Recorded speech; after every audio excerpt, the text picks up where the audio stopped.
In the bustling yet bitter city of Qasrah, where neighbors had stopped speaking and brotherhood had long vanished, a mysterious traveler with no weapons, wealth, or words, except As-salamu Alaikum, arrived. His greetings were met with suspicion, but his peace shook the foundations of a divided city. Qasrah was a city where voices rarely met without conflict. Arguments were common, smiles rare. Families were torn over inheritances, tribes divided by past betrayals. People kept to themselves, avoiding eye contact. Even the masjid stood quiet after the prayer. No greetings, no warmth. One breezy evening, a lone man arrived at the city gate. He wore a plain white thobe, carried a small bag, and greeted the guards with a firm As-salamu Alaikum. They stared at him. Wa alaikum as-salam, one muttered back, surprised. The man smiled. May peace be upon this city. He walked through the noisy bazaar. Merchants were arguing, bargaining fiercely. He stopped by a spice seller and said, As-salamu Alaikum. The merchant, startled, paused. Wa alaikum as-salam. The customer beside him looked up. That's the first salam I've heard here in years. That Friday, Sheikh Umar gave a khutbah on Surah An-Nisa, 4 hours 86 minutes. When you are greeted with a greeting, greet in return with one better than it, or at least return it in like manner. For too long, he said, we've stopped spreading peace. But peace begins with a word, salam. Words spread about the salam man. Some welcomed him, others mocked him. One tribal elder, Abdul Rahman, challenged him. Your salam will not fix what generations have broken. Qasrah's wounds run deep. The man replied, then let peace run deeper. Outside the masjid, the traveler saw a boy with a swollen eye. Who did this to you? He asked gently. My uncle, he hates my father. I was caught in their fight.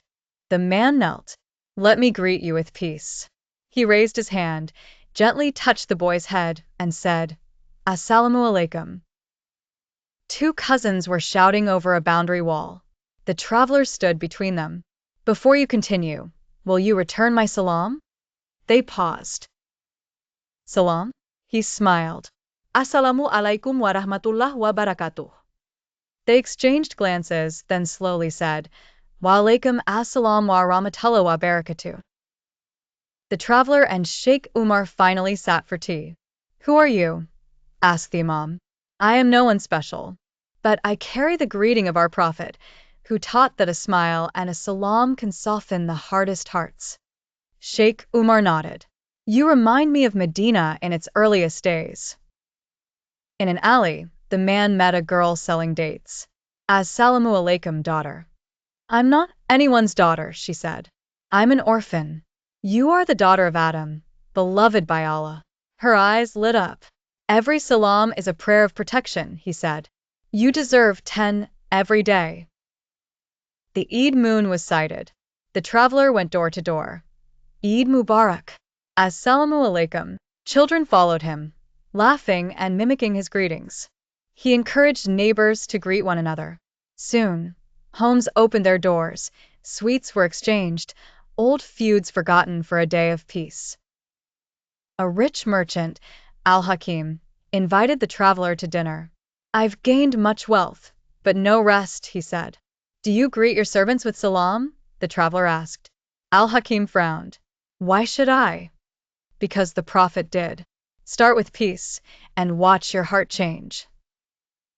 The city council debated. Should we encourage salam? Is this traveler a reformer? Peace is weakness, argued one elder. No, said Sheikh Umar. Peace is prophetic strength. A decision was made. Every Friday, the khutbah would begin with the importance of salam. A letter arrived from the Caliph of Damascus, hearing of Qasrah's transformation. Your city is being praised for reviving a sunnah. Continue this light. Sheikh Umar read the letter aloud after Jumu'ah. The congregation clapped, an unusual, heartfelt gesture. In the city square, a circle formed. People greeted the person to their right. As-salamu Alaikum. Laughter and warmth filled the air. Children called it the peace game. But to the elders, it was healing. The mayor, once cold and prideful, approached his estranged brother.